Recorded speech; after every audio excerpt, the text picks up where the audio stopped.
Hello friends, welcome to my channel fight to chemistry. कैसे हैं आप सब। आज का हमारा टॉपिक है इलेक्ट्रोमैग्नेटिक इफेक्ट। आज की इस वीडियो में हम पढ़ेंगे कि इलेक्ट्रोमैग्नेटिक इफेक्ट किसे कहते हैं, ये किस तरह के कंपाउंड में होता है, इलेक्ट्रोमैग्नेटिक इफेक्ट कितने प्रकार के होते हैं और इसका कहाँ कहाँ यूज होता है। ठीक है, इलेक्ट्रोमैग्नेटिक इफेक्ट पढ़ने से पहले आपको इंडक्टिव इफेक्ट आना चाहिए, क्योंकि इंडक्टिव इफेक्ट और इलेक्ट्रोमैग्नेटिक इफेक्ट लगभग सेम होता है। अगर आपको इंडक्टिव इफेक्ट नहीं आता तो आपको इलेक्ट्रोमैग्नेटिक इफेक्ट समझ में आने वाला नहीं है। क्लियर? तो आप पहले इंडक्टिव इफेक्ट एक बार देख लीजिए, एक बार रीड कर लीजिए, उसके बाद ही इलेक्ट्रोमैग्नेटिक इफेक्ट समझिएगा। ठीक है, अब हम सबसे पहले इंडक्टिव इफेक्ट और इलेक्ट्रोमैग्नेटिक इफेक्ट दोनों को एक साथ लेके चलेंगे, दोनों को एक साथ समझेंगे। उससे क्या होगा कि ये दोनों के बीच में जो डिफरेंस है वो ना एकदम क्रिस्टल की तरह क्लियर हो जाएगा। ठीक है, बट इसको हम बहुत डिटेल में नहीं पढ़ेंगे, क्योंकि हमने लास्ट वीडियो में इंडक्टिव इफेक्ट बहुत अच्छे से पढ़ लिया है। तो सिर्फ आज कंपेयर के लिए थोड़ा सा बस बताऊंगी मैं, और बाकी हम लोग का मेन तो पढ़ना है हमको इलेक्ट्रोमैग्नेटिक इफेक्ट है। ठीक है, अब देखिए, ये जो हमारा इंडक्टिव इफेक्ट होता था वो क्या होता था, एक स्थायी प्रभाव है। क्या है? स्थायी प्रभाव। स्थायी प्रभाव मतलब परमानेंट। परमानेंट प्रभाव उसे कहते हैं कि किसी भी कंपाउंड में ना ये स्थायी प्रभाव होता ही है। ये जो इंडक्टिव इफेक्ट है ना वो हमेशा ही रहता है, लेकिन ये जो इलेक्ट्रोमैग्नेटिक इफेक्ट है वो होता है अस्थायी। अस्थायी का मतलब ये होता है कि जब तक कि इसको कोई आके छेड़ेगा नहीं, ये इलेक्ट्रोमैग्नेटिक इफेक्ट हमको शो नहीं करेगा, किसी भी कंपाउंड में शो नहीं करेगा। ये अस्थायी होता है, ये कभी कभार ही दिखाई देता है, बट इंडक्टिव इफेक्ट हमेशा ही दिखाई देता है। ठीक है, दूसरा इसमें है कि ये सिग्मा बंध के अनुरूप इसका संचरण होता है, मतलब सिग्मा बंध के अनुसार ये ऑपरेट होता है। कौन? Inductive effect. इसमें ये कंपलसरी नहीं कि किसी भी कंपाउंड में डबल बॉन्ड हो, ये सिंगल बॉन्ड में भी आराम से इंडक्टिव इफेक्ट शो करता है। ठीक है, बट जो इलेक्ट्रोमैग्नेटिक इफेक्ट है वो पाई बंध के द्वारा ही इसका संचरण होता है। पाई बंध के अनुरूप ही इसका संचरण होता है। मतलब अगर हमको इलेक्ट्रोमैग्नेटिक इफेक्ट देखना है, मतलब उस कंपाउंड में डबल बॉन्ड होना बहुत जरूरी है। इसमें कोई जरूरी नहीं है, लेकिन इसमें बहुत ही कंपलसरी है कि आपके कंपाउंड में डबल बॉन्ड हो। ठीक है, तीसरा इसका एग्जाम्पल कुछ इस तरीके से है, जैसे CH3 CH2 CH2। ठीक है, और ये X। इसका मतलब ये होता है कि मान लो कार्बन की एक चेन है, उसके साथ X एक ऐसा समूह है जिसकी इलेक्ट्रोनेगेटिविटी या विद्युत ऋणात्मकता या इलेक्ट्रॉन खींचने की प्रवृत्ति इस कार्बन से अधिक है। तो इस स्थिति में क्या होगा, इलेक्ट्रॉन को ये अपनी ओर खींचेगा आंशिक रूप से, पूरे इलेक्ट्रॉन नहीं खींचता, कुछ ही इलेक्ट्रॉन अपनी ओर खींचेगा। इलेक्ट्रॉन खींचेगा तो इसके ऊपर क्या जाएगा, डेल निगेटिव चार्ज आ जाएगा, और ये इलेक्ट्रॉन दे रहा है, इसके ऊपर गरीबी आ रही है, तो ये हो जाएगा डेल पॉजिटिव। अब ये इतने पावर से खींचता है कि पहले कार्बन को तो इलेक्ट्रॉन जाएगा ही, दूसरे कार्बन का भी इलेक्ट्रॉन इसकी तरफ जाएगा, तो इसके पास डबल आंशिकी आ जाएगी, डबल आंशिक पॉजिटिव चार्ज आ जाएगा। जो थर्ड कार्बन है उसके भी इलेक्ट्रॉन जाएंगे, तो इसमें ट्रिपल डेल प्लस आ जाएगा। ये हो गया आपका इंडक्टिव इफेक्ट। ठीक, अगर इसी में अगर कोई एक ऐसा समूह आके जुड़ गया जिसकी इलेक्ट्रॉन नेगेटिविटी, अभी यहाँ पे इसकी इलेक्ट्रॉन नेगेटिविटी C से कार्बन से ज्यादा थी, बट अभी के में इसकी इलेक्ट्रॉन नेगेटिविटी कार्बन से कम है, कार्बन से कम है। मतलब इस स्थिति में क्या होगा कि कार्बन इस Y समूह से इलेक्ट्रॉन खींचेगा, तो ये इसकी इलेक्ट्रॉन जो है इसकी तरफ मूव करेंगे। इसने इलेक्ट्रॉन दे दिया तो ये आ जाएगा आंशिक गरीबी, और इसने इलेक्ट्रॉन ले लिया तो इसके ऊपर आ जाएगा आंशिक अमीरी। ठीक है, ये हुआ। अब इसने इलेक्ट्रॉन, इसका जो इस समूह का इलेक्ट्रॉन इस कार्बन ने लिया, तो सेकंड वाला जो कार्बन है वो भी इसके इलेक्ट्रॉन लेगा, तो ये आ जाएगा डबल डेल माइनस आ जाएगा। ये भी इलेक्ट्रॉन लेगा तो इसमें आ जाएगा ट्रिपल डेल माइनस। क्लियर? देखिए, मान लो इसके 4 इलेक्ट्रॉन ये और ये समूह ले रहा है, तो इसके 3 ही लेगा और इसके 2 लेगा। अगर इसके इस समूह के इलेक्ट्रॉन अगर ये 4 ले रहा है तो ये 3 लेगा और ये 2 लेगा। क्लियर हुआ? ये इलेक्ट्रॉन कुछ इस तरीके से मूव करेगा इस तरफ। अब क्या होगा, देखिए इसने क्या किया, इलेक्ट्रॉन ग्रहण किया तो इसके ऊपर आ गया निगेटिव चार्ज, तो ये -I इफेक्ट शो करेगा। ठीक, ये वाला जो समूह है ये इसने इलेक्ट्रॉन दान किए तो इसके ऊपर आ गया पॉजिटिव चार्ज, तो ये प्लस आई इफेक्ट को शो करेगा। क्लियर? इसने इलेक्ट्रॉन दिए, इसके ऊपर आया प्लस तो प्लस आई इफेक्ट, इसने इलेक्ट्रॉन लिए तो इसके ऊपर आ गया निगेटिव चार्ज तो माइनस आई इफेक्ट। क्लियर हुआ? अब इसमें क्या होता है, जैसे कि एक कंपाउंड दिया हुआ है CH3HH, ठीक है, इसमें हमको किसी बाहरी किसी अभिकर्मक की रिएजेंट की आवश्यकता पड़ी या नहीं पड़ी, इसका जो खुद का कंपाउंड है इसी से ये पूरा इंडक्टिव इफेक्ट इसका संचरण हो गया, मतलब ये इंडक्टिव इफेक्ट इसमें हमको शो हो गया। बट ये अभी इंडक्टिव इफेक्ट शो करेगा क्या? नहीं करेगा, क्योंकि ये अस्थायी प्रभाव है। अस्थायी प्रभाव में ये शांत बैठा है, इसको कोई फर्क नहीं पड़ेगा जब तक कि इसके ऊपर कोई बाहर से आक्रमणकारी रिएजेंट इसको अटैक नहीं करेगा, कोई इसको छेड़ेगा नहीं ना, तो हमको इलेक्ट्रोमैग्नेटिक इफेक्ट हमको शो नहीं करेगा।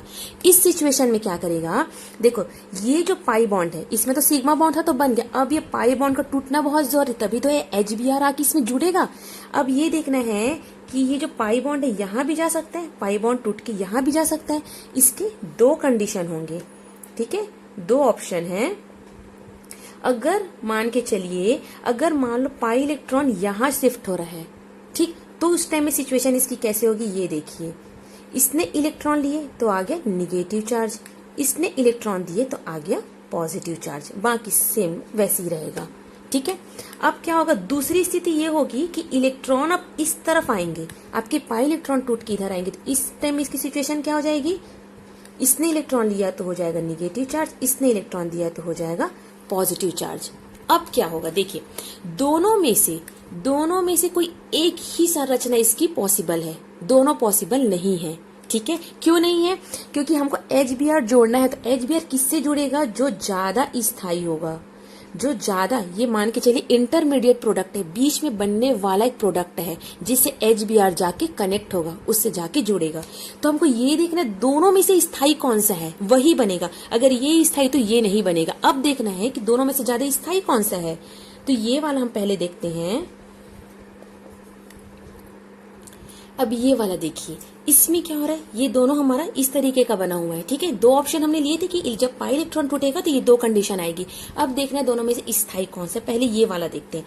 ठीक है, ये जो CH3 है वो क्या है, प्लस आई समूह है।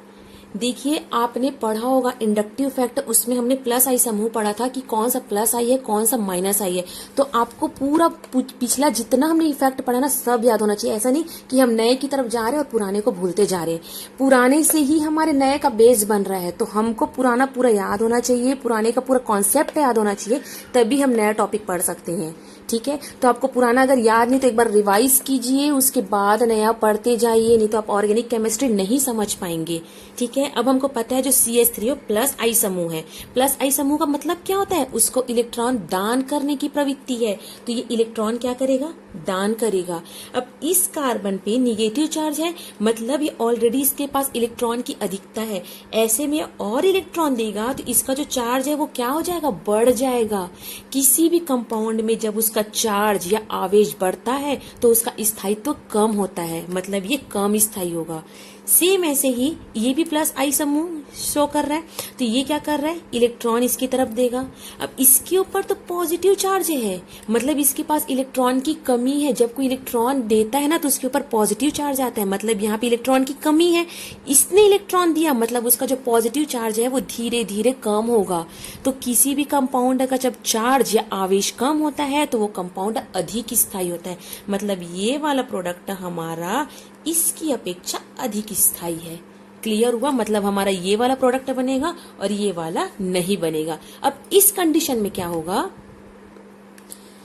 यहाँ पे HBr जुड़ेगा, ये हमको मिला था, इसमें HBr कैसे जुड़ेगा। अब देखिए H में होता है आपका पॉजिटिव चार्ज और Br में होता है निगेटिव चार्ज। आपको पता है कि प्लस वाला जाके माइनस से जुड़ेगा और माइनस वाला जाके प्लस से जुड़ेगा।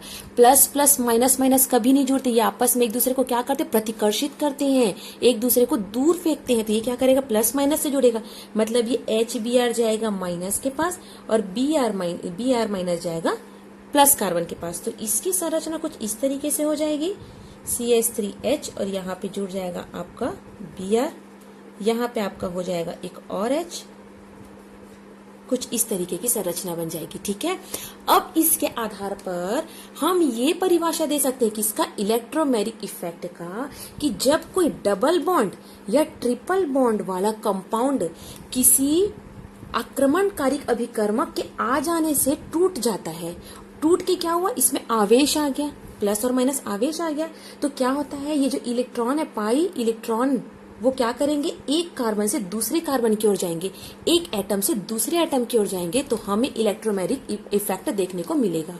क्लियर हुआ।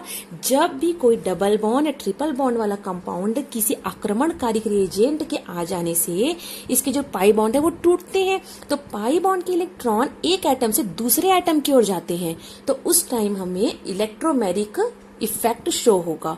क्लियर हुआ। ये बिना किसी के अटैक करे अपने आप को शो नहीं करता है, इसीलिए इसे अस्थायी प्रभाव कहा जाता है। बट इसको किसी की जरूरत नहीं है, ये लगातार होते रहता है, हमें दिखाई देते ही रहता है, ये शो होते रहता है, इसीलिए हम इसे स्थायी इफेक्ट बोलेंगे। क्लियर हुआ।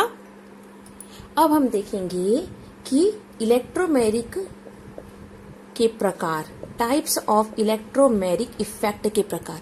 ये कितने प्रकार के होते हैं, दो प्रकार के होते हैं। एक होता है प्लस ई और दूसरा होता है माइनस ई इफेक्ट। ठीक है, एक प्लस ई होता है plus electromagnetic effect, minus electromagnetic effect. Clear. Plus electromagnetic effect का पहले एग्जाम्पल देखेंगे, उसके माध्यम से ही हम क्या करेंगे, डेफिनेशन बनाएंगे, उसकी परिभाषा बनाएंगे। तो इसका एग्जाम्पल देख लेते हैं पहले। ठीक, ये है, ये एक एग्जाम्पल है। अब क्या होगा, एक ये मान के चलिए आक्रमणकारी अभिकर्मक है, अटैकिंग रिएजेंट है जो इसके ऊपर अटैक करना चाहता है, इससे जाके जुड़ना चाहता है। तो सबसे पहले हम क्या करेंगे, इस पाई बॉन्ड को तोड़ेंगे। पाई बॉन्ड कैसे टूटेगा, ये जो है डबल बॉन्ड वो इधर शिफ्ट हो जाएगा। इस कंडीशन में क्या हो जाएगा, CH3 निगेटिव CH CH2। इसने इलेक्ट्रॉन ग्रहण किए तो इसके पास आ गई निगेटिव चार्ज, इसने इलेक्ट्रॉन दिए तो इसके पास आ गया पॉजिटिव चार्ज। अब देखते हैं हमारा E प्लस जाके कहाँ पे जुड़ेगा। आप बताइए कहाँ पे जुड़ सकता है। यहाँ पे पॉजिटिव चार्ज है तो नॉर्मल सी बात है, ये तो यहीं ही जाके जुड़ेगा। ठीक, तो अब क्या हो जाएगी इसकी संरचना, CH3 CH प्लस CH2 और इससे जाके जुड़ गया E और इसका चार्ज हट जाएगा। क्लियर। मतलब ये होता है प्लस ई इफेक्ट किसे बोलेंगे, जहां पर इलेक्ट्रॉन पेयर शिफ्ट होता है। इलेक्ट्रॉन पेयर जिस एटम पे जाके शिफ्ट होगा वहीं पे हमारा ये जो अटैकिंग रिएजेंट है वो जाके जुड़ जाएगा, उससे जाके कनेक्ट हो जाएगा, तब हमें प्लस ई इफेक्ट शो होगा। क्लियर हुआ। सेकेंड, माइनस ई इफेक्ट कैसे होगा, इसका एग्जाम्पल देखते हैं पहले।